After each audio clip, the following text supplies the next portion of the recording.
السلام علیکم ناظرین، میں ہوں شاہد عباسی۔ قاضی فائز عیسیٰ کے لیے لندن کی سرزمین بھی تنگ کر دی گئی ہے۔ جس طرح جسٹس قاضی فائز عیسیٰ پاکستان میں نون لیگ کی حمایت کرتے تھے، ان کا دفاع کرتے تھے، ان کے حق میں فیصلے دیتے تھے، same as it is retirement کے بعد ان کا جو آپس میں دوستیاں تھی، تعلقات تھے، وہ قائم و دائم ہیں، اور اب جو نون لیگ کی حکومت ہے ان کے تحفظ کے لیے سر توڑ محنت کر رہی ہے۔ لندن میں جو ہوا وہ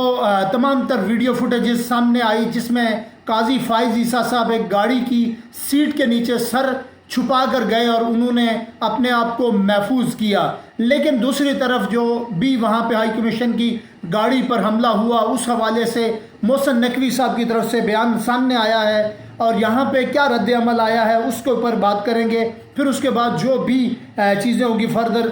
اس بیان سے ہم ڈسکس کریں گے۔ لندن میں سابق چیف جسٹس قاضی فائز عیسیٰ اور پاکستانی ہائی کمیشن کی گاڑی پر حملہ، وفاقی وزیر داخلہ محسن نقوی کی افسوسناک واقعے کی شدید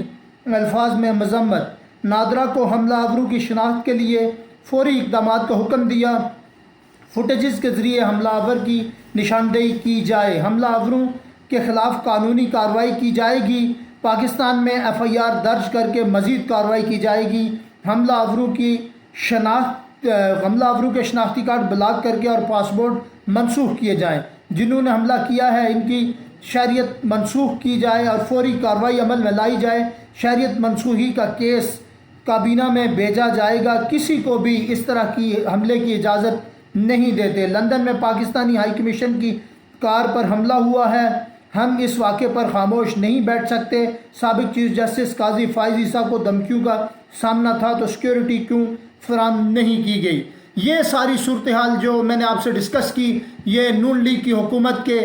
بڑے لاڈلے جج تھے، انہوں نے جو بھی ڈیسیژن دیے وہ نون لیگ کی حکومت کے حق میں دیے، لیکن اب ان کو زمین تنگ ہو گئی ہے۔ ان کی اہلیہ کی ایک ویڈیو بھی سامنے آئی جس میں انہوں نے اس بات کا بھی ذکر کیا کہ ہم لوگ شدید پریشان ہیں، ہمیں جگہ جگہ ذلیل کیا جا رہا ہے، ہمارے اوپر آوازیں کسی جا رہی ہیں، ہم سڑک پر باہر نہیں نکل سکتے۔ لیکن یہ ایک آخر ایٹ دا اینڈ نتیجہ یہی نکلتا ہے جب آپ ایک انصاف کی کرسی پر بیٹھے ہوں، ریاست کے لوگ، ریاست کے ادارے آپ کو عزت دیں، لیکن آپ ساری چیزوں کو چھوڑ کر بک جائیں اور ایسے فیصلے کریں کہ جس سے ریاست کا ناقابل تلافی نقصان ہو، ملک کا ناقابل تلافی نقصان ہو۔ قاضی فائز عیسیٰ صاحب کی وجہ سے ہی جو عدلیہ کا رینکنگ تھی وہ باٹم سے لے کے سیکنڈ نمبر پر چلی گئی، جس کی وجہ سے بڑا ایک پاکستانی قوم کو شرمندگی ہوئی۔ یہ ساری صورتحال جو میں نے ڈسکس کی، نون لیگ ابھی بھی ان کو پروٹیکشن دینے کے لیے، ان کو تحفظ فراہم کرنے کے لیے کوششیں کر رہی ہے، لیکن ہر جگہ سے ان کے لیے مسائل پیدا ہوئے ہیں، کیونکہ رات 3 بجے کی وہ فلائٹ لے کر جب پاکستان سے نکلے تو شاید انہوں نے یہ سوچا کہ لندن میں وہ محفوظ مقام پر پہنچ گئے ہیں، لیکن ایسی ویڈیوز سامنے آئی ہیں، ایسی